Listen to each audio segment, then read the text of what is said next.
talk about the hours of service. Just a moment.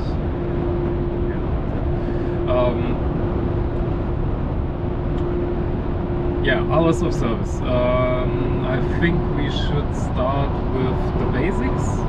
So the daily driving time, it's 9 hours maximum, which have to be divided, where you have to take a mandatory break of 45 minutes.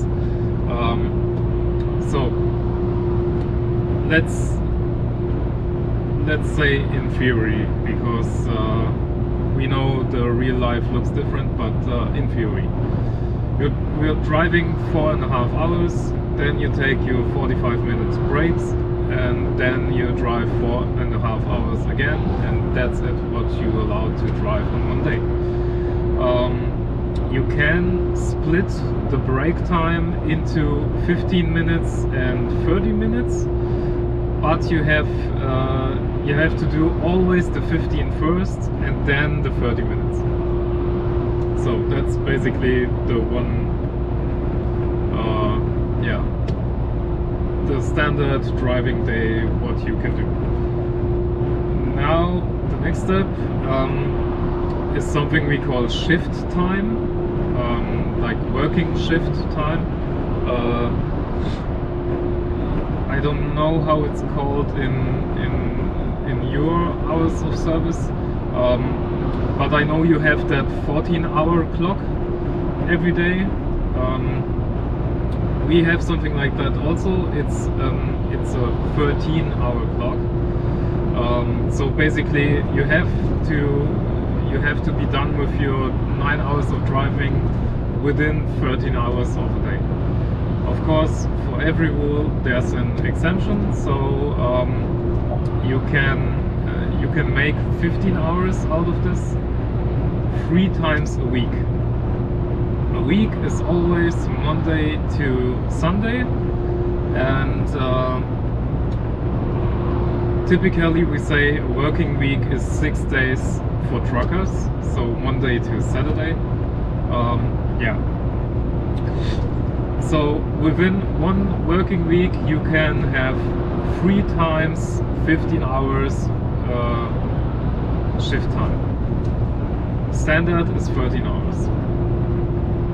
Also the driving time, you can drive 2 times in 1 week. You can drive 10 hours instead of 9. So you can basically, you have an additional 1 hour of driving time 2 times a week.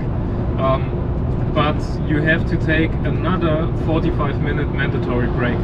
So the typical 10-hour driving day is like 4.5 hours, 45-minute break, 4.5 hours, 45-minute break, 1 hour. All in theory, because real life it's just something else. On our e-logs or digital tachograph,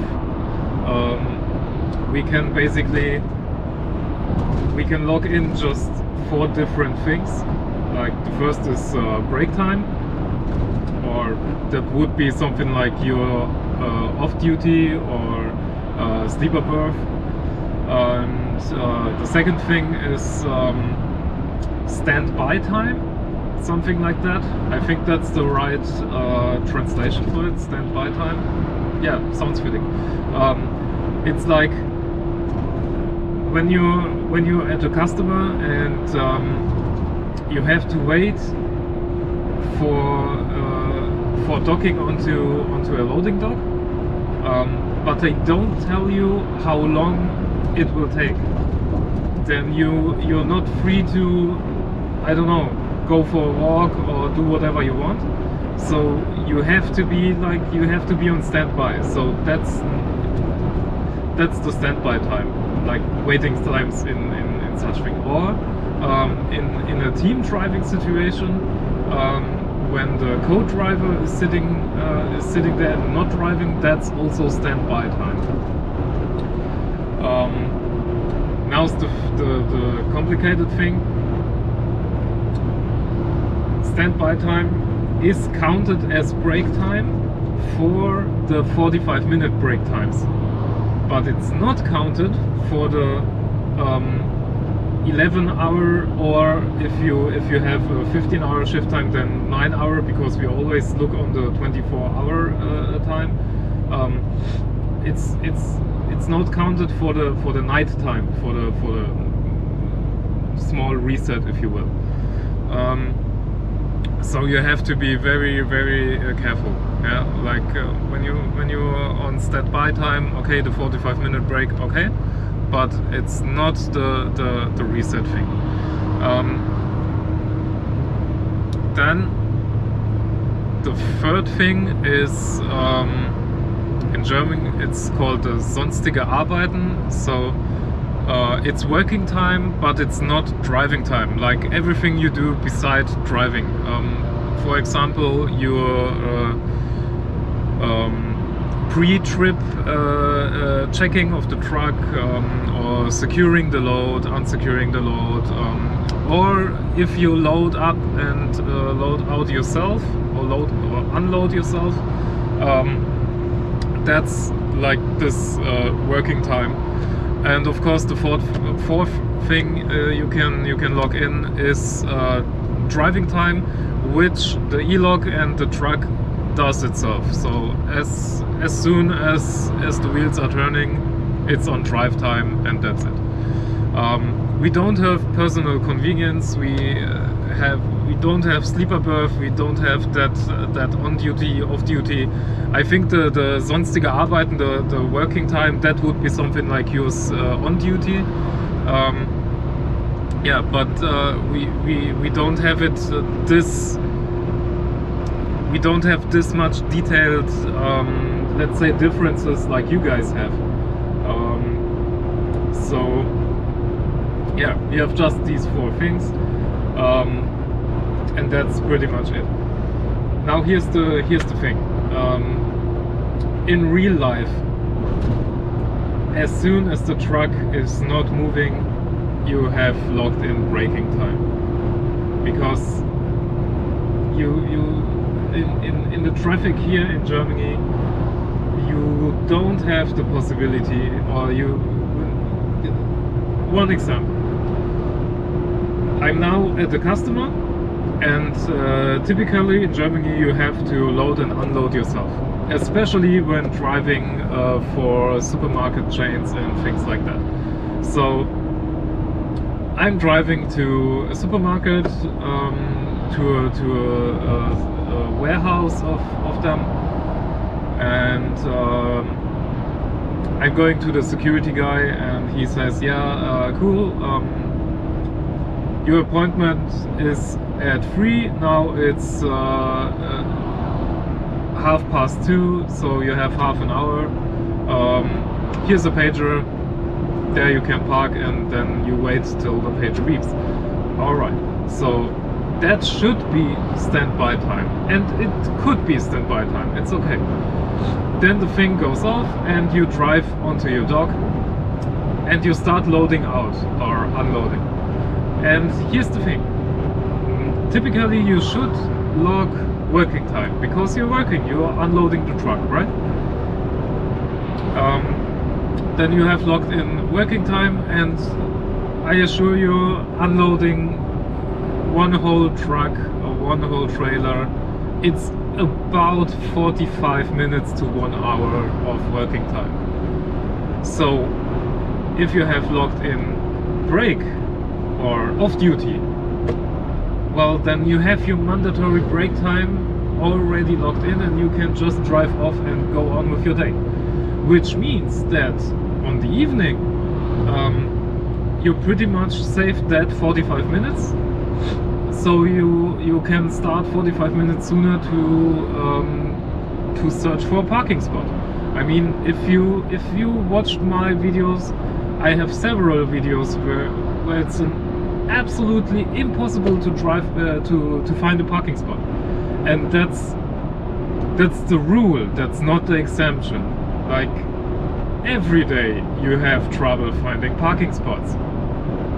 So most of the drivers I know, and I have to confess, I do it also when we are unloading by ourselves. It's not locked in as working time, it's locked in as break or off duty, if you will. That's just how it is in real life. So there's that. That's just one example of a difference between theory and real life. Now, the driving times and working times and so on, it's like that. Your maximum what you can drive in 1 week are 56 hours. That's the max. That's like Monday 9 hours, Tuesday 9 hours, Wednesday you make 10 hours, that's 28. Then Thursday and Friday you drive 9 hours, and Saturday another 10, and you have 56 hours. That's the maximum. You're not allowed to drive more than that. But in our hours of service thing, the driving time in 2 weeks can't be more than 90 hours. Like the 90 hours max in 2 weeks. So if you drive in 1 week 56 hours, you're not allowed to drive more than 34 hours on the second week. So basically everybody is trying to be like around 45 hours in 1 week, because that's just to balance it, you know. Such thing as recapping or something, we don't have things like that. We have the driving times a day, we have the driving times a week, we have the 2-week driving times, and our reset is typically 45 hours. Like on weekends, 45 hours you reset and can go on. Or you can shorten it down to 24 hours, I think. But when you have one short weekend with 24 hours, you have to get the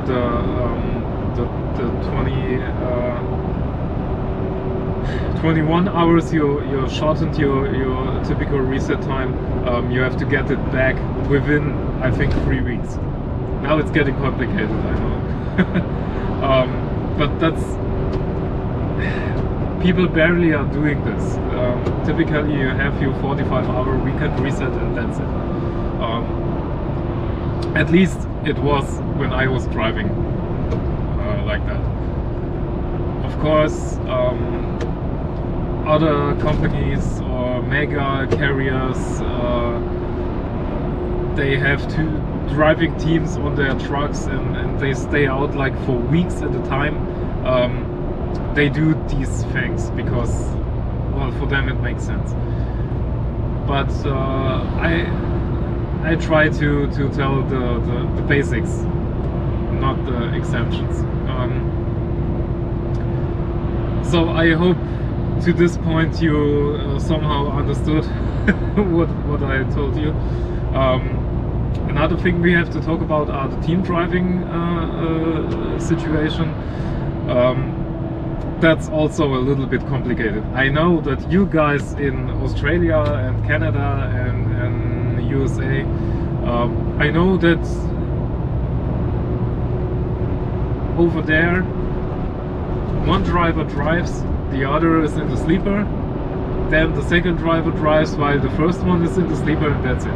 I know. And I think it's way easier like that. But we're in Europe and we're in Germany, so we have to have things very much complicated. So, team driving. First driver drives 4.5 hours. Then the second driver drives 4.5 hours while the first driver is sitting on the passenger seat. When the second driver finished his first 4.5 hours, then the first driver can start his second 4.5 hours, and when he finished that second 4.5 hours, then the second driver oh man, that sounds complicated. Then the second driver can start his second 4.5 hours, and after that the first driver can drive for another hour, and then the second driver can drive for another hour. So it's very complicated. It's like first driver, second driver, first driver, second driver, first driver, second driver.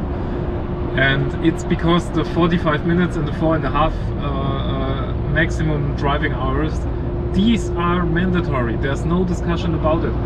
So when the first driver has finished his first 4.5, then he goes on the passenger seat where he's locked in standby time, and that counts for a 45-minute break. So in a team driving situation, the first one finishes his 4.5 hour drive. Then they go onto a rest area, they switch positions and go on. And they do this like 3 times, because every driver has like his 10-hour work day or 10-hour maximum what he is allowed to drive. Also, in a team driving situation, you always have the 10-hour driving limit. So basically, with a team, a truck can run without stops or with just very short stops 20 hours, and that's it. And after that 20 hours, they have to stop for at least 9 hours. Yeah, so that's the team driving situation.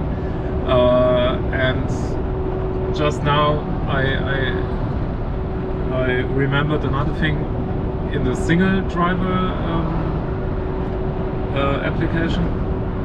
When you're running single driver, you have that 9 hours at minimum night time or break time, or let's say small reset for the next day, and typically you have it 11 hours.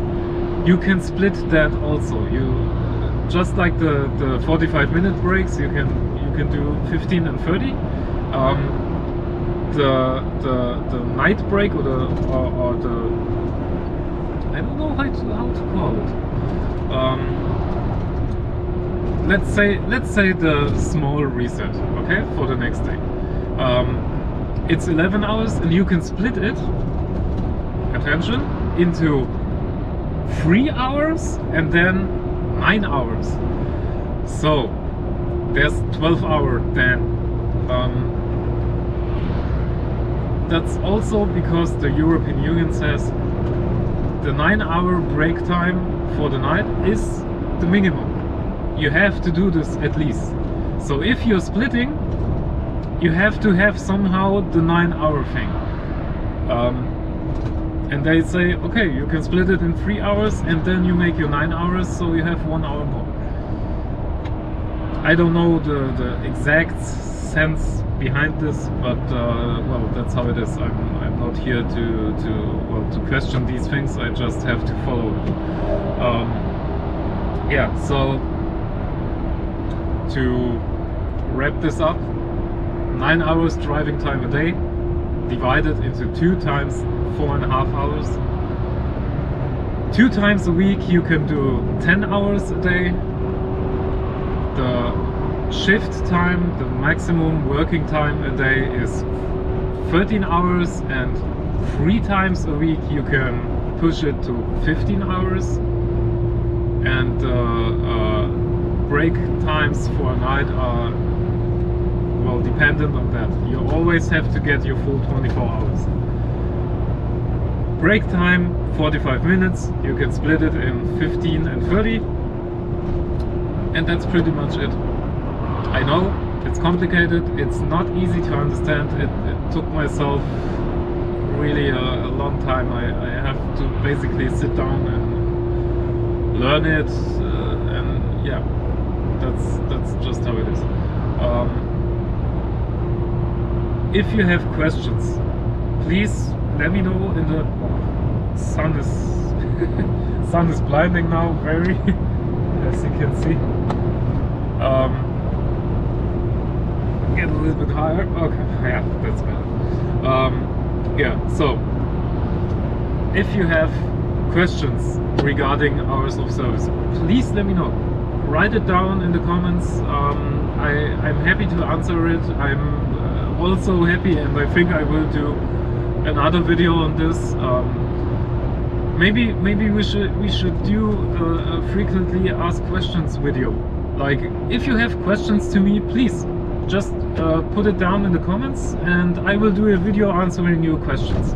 I think that's a good idea. So yeah, please write me, text me, write down in the comments, tell me what you think about all this, tell me how you liked it, and we'll see each other again in the next in the answer video. I think that's a nice idea. Yeah, let's do this. Okay. I have 107 kilometers left until home, so that's a 1.5 hour drive. I'm pretty done, to be honest, but I'll make it, and yeah, that's about my day today. But I think next week I'm going to drive back to Berlin again, so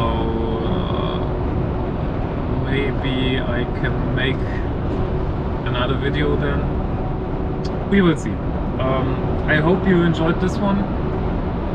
I hope it was not too complicated, and I hope I somehow explained it so everybody can understand this.